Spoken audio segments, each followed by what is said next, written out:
Assalamualaikum warahmatullahi wabarakatuh. Banyak orang yang meremehkan dan memandang sebelah mata tukang ojek.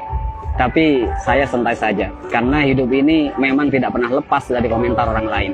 Karena menurut saya, apapun pekerjaan dan profesi kita di dunia ini adalah mulia selama pekerjaan itu halal, dan termasuk sebagai tukang ojek. Menurut saya, ojek adalah pekerjaan yang membuat kita menjadi lebih tenang, santai, bebas, dan leluasa. Karena pekerjaan ini bisa mengatur waktu kita sendiri, dan bukan kita yang diatur-atur. Ada yang mengatakan hidupnya kurang beruntung karena jadi tukang ojek. Justru menurut saya, jadi tukang ojek adalah keberuntungan yang luar biasa. Karena profesi ini mampu memanage waktu kita sendiri, terutama waktu untuk beribadah kepada Allah Subhanahu wa Ta'ala. Ketika menjelang waktu sholat, kita bisa mematikan aplikasi dulu untuk menjalankan kewajiban sholat tepat waktu dan bahkan berjamaah di masjid. Kalau pekerjaan yang lain, saya rasa belum tentu bisa. Tak mengapa kita dipandang hina oleh makhluk. Yang terpenting tidak hina menurut pandangan Allah Subhanahu wa Ta'ala. Intinya tak perlu mendengarkan apa kata orang selama profesi yang kita geluti tidak keluar dari yang namanya koridor syariat. Syukuri seperti apapun keadaan dan kondisi kita, dan jangan selalu membandingkan dengan hidup orang lain agar kita tidak menjadi orang yang kufur nikmat. Dan yang perlu diingat, apapun profesi kita tetap harus Allah yang dijadikan prioritas dan tujuan utama. Karena Allah menciptakan kita, wa ma khalaqtul jinna wal insa illa liya'budun. Tidaklah aku menciptakan jin dan manusia semata-mata hanya untuk beribadah kepadaku. Maka apapun status kita, apapun profesi kita dan pekerjaan kita, dan apapun peran kita dalam hidup, niatkan semuanya untuk ibadah kepada Allah Subhanahu wa Ta'ala. Ada sedikit motivasi dari saya, semoga bermanfaat. Bismillahirrahmanirrahim. Banyak orang kaya gelisah dengan kekayaannya dan hitung-hitungan dalam bersedekah, bahkan bersifat pelit dan kikir. Banyak artis bercerai padahal pasangannya sempurna, kaya, ganteng dan cantik. Banyak pejabat korupsi, padahal puluhan juta gaji dari jabatannya. Banyak polisi yang tak mengayomi, tapi malah memeras rakyat. Ada yang mengatasnamakan perjuangan, malah menilap dana bos. Banyak pembisnis sukses, tapi tidak jujur. Banyak yang masih bergelut dengan riba, hanya untuk gaya hidup. Ada yang menguasai banyak ilmu agama, tapi gemar bermaksiat dan tak mengamalkan ilmunya. Ada yang gemar berdakwah, tapi tak mampu mendakwahi dirinya sendiri. Ada yang suka minum khamr, narkoba, dan berzinah dengan alasan kesenangan. Ada yang sudah berkeluarga dan bahkan punya anak merasa kurang tentram, seolah jauh dari kata sakinah, mawaddah, warahmah. Ada atasan yang suka menyunat uang bawahannya.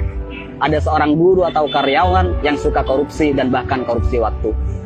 Ada yang punya proyek dan tidak jujur dengan proyeknya.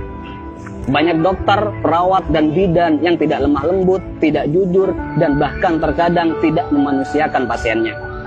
Ada yang sibuk mencari dunia sampai lupa pada Tuhannya dan lalai dalam sholatnya. Dan masih banyak lagi kasus-kasus yang tidak bisa saya sebutkan semuanya. Mari kita berpikir, kenapa mereka demikian? Karena dalam hidupnya bukan Allah yang mereka jadikan prioritas dan tujuan utama. Karena jika Allah yang mereka jadikan prioritas dan tujuan utama dalam hidupnya, maka sangat mustahil mereka berbuat demikian.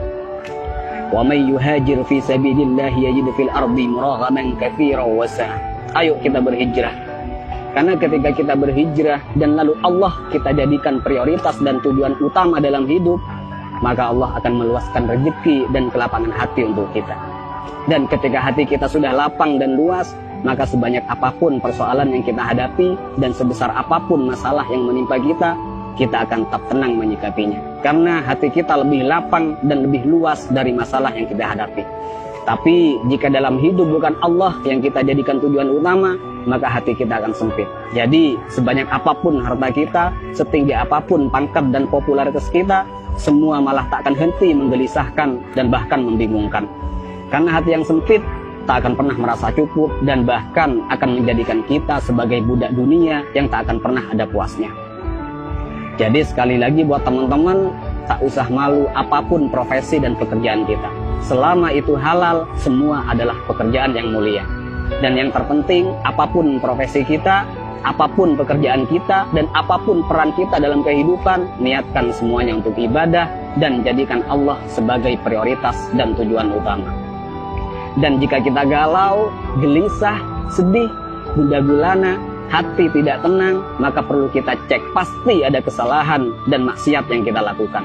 Dan sudah pasti kita meletakkan dunia di atas Tuhan. Dan juga saya pastikan hubungan kita dan Allah sudah tak lagi mesra. Jadi kesimpulannya, tolak ukur ketenangan dan kebahagiaan bukanlah kekayaan, bukan jabatan, dan bukan popularitas. Tapi tolak ukur ketenangan dan kebahagiaan adalah tergantung di mana letak Allah di hati kita. Assalamualaikum warahmatullahi wabarakatuh.